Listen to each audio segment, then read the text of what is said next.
Assalamualaikum warahmatullahi wabarakatuh. Perkenalkan, nama saya Sherly Sylvia Rosi dengan nomor NPM 10121044.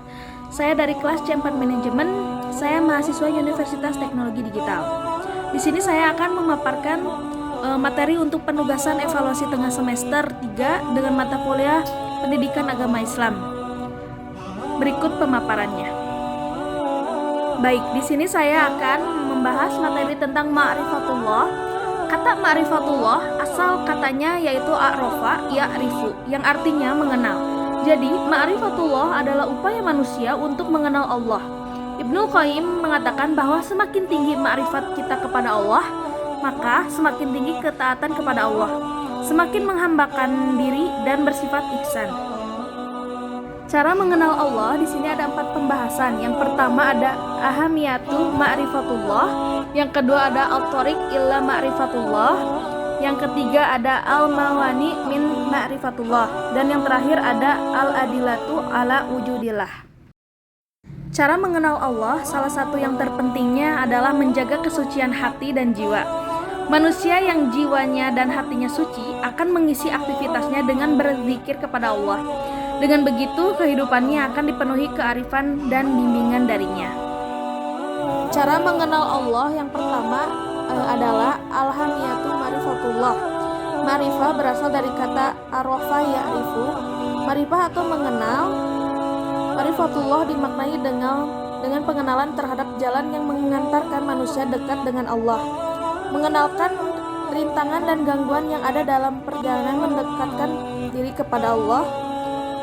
Ciri-ciri dalam ma'rifatullah yaitu seseorang dianggap ma'rifatullah jika telah mengenali satu asma atau nama Allah Subhanahu wa taala, dua sifat Allah Subhanahu wa taala, yang ketiga ada af'al atau perbuatan Allah Subhanahu wa taala yang terlihat dalam ciptaan dan tersebar dalam kehidupan alam ini. Dalam ma'rifatullah ini terdapat dukungan dalil yang kuat. Yang pertama dalil naqli menjelaskan bahwa Al-Qur'an memberi petunjuk kepada manusia akan hakikat Allah Subhanahu wa taala. Yang kedua ada dalil akli yang menjelaskan tanda-tanda bagi orang-orang berakal. Yang ketiga ada dalil fitri, jika manusia menggunakan fitrahnya, maka dia pasti akan menyatakan bahwa tidak ada Tuhan selain Allah. Adapun sarana yang mengantarkan seseorang pada ma'rifatullah yakni 1. Akal sehat, 2. Para rasul, ketiga asma atau nama dan sifat Allah Subhanahu wa taala. Cara mengenal Allah Subhanahu wa taala ada 2 yakni 1. Jalan yang dilalui bukan atas dasar petunjuk Islam. Yang kedua, jalan yang dilalui berdasarkan petunjuk Islam. Jalan penghalang dalam ma'rifatullah yaitu ada al-kubru atau sombong, al-zuhmu atau zalim, al-kazibu atau dusta, al-fusuku atau fasik, al-kufru atau ingkar, al-fasadu atau fasad, al-ghaflah atau lengah, al-kasaru ma'asyi atau banyak berbuat durhaka, ya, dan yang terakhir ada al-irtiyab atau ragu-ragu. Jalan mengenal Allah yang kedua ada al-thoriq ila ma'rifatullah. Jalan menuju pengenalan terhadap Allah Subhanahu wa taala melalui beberapa metode, yaitu melalui ayat-ayat Allah Subhanahu wa taala. Pertama, ayat kauliyah yang terdapat dalam surat At-Tin ayat 1 sampai 5. Yang kedua ada ayat kauniyah yang terdapat dalam Quran surat Fussilat ayat 53. Melalui metode Islam yang pertama dengan nakli dan akal terdapat dalam Quran surat Al-Mulk ayat 10. Yang kedua membenarkan terdapat dalam Quran surat Al-Kahf ayat 37. Kemudian yang terakhir menghasilkan iman. Melalui metode selain Islam yang pertama ada dugaan dan hawa nafsu dalam Quran surat Al-Baqarah ayat 55. Yang kedua ada ragu-ragu dalam Quran surat Al-Hajj ayat 55. Dan yang ketiga ada akibat kufur dalam Quran surat Al-Baqarah. Cara mengenal Allah yang ketiga ada al-manawi min ma'rifatullah. Al-manawi min ma'rifatullah, penghalang mengenal Allah. Terdapat 2 hal yang menghalangi manusia dalam mengenal Allah. Yang pertama ada maradus syahwat atau penyakit hati yang meliputi al-fisku atau kefasikan. Yang kedua ada al-kibru atau kesombongan. Yang ketiga ada al-zulmu atau kedoliman. Yang keempat ada al-kiru atau kedustaan. Yang terakhir ada al-kasru ma'asyi.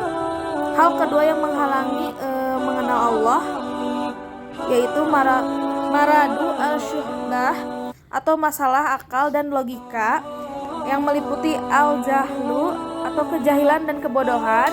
Yang kedua ada al-irtiyab atau keraguan-keraguan.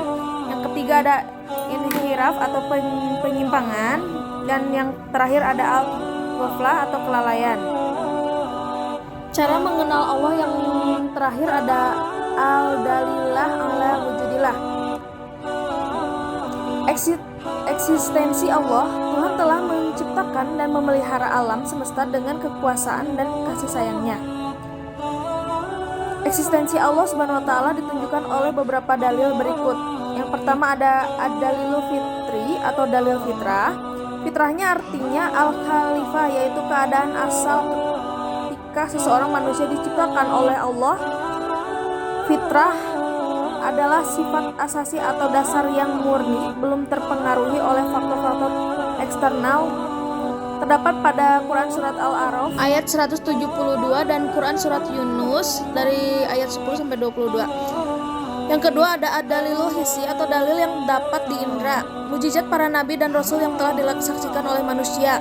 Yang ketiga ada ad-dalilul aqli atau dalil yang didapat oleh akal. Teori sebab mustahil sesuatu ada dengan sendirinya, mustahil juga sesuatu ada dari ketiadaan.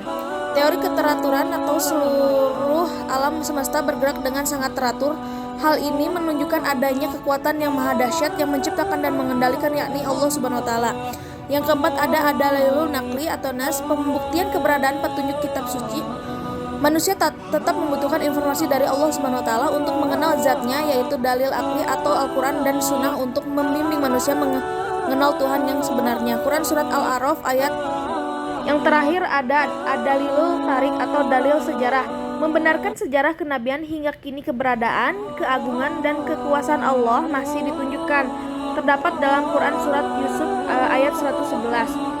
Sekian materi yang bisa saya sampaikan. Mohon maaf bila ada kekurangan. Wassalamualaikum warahmatullahi wabarakatuh.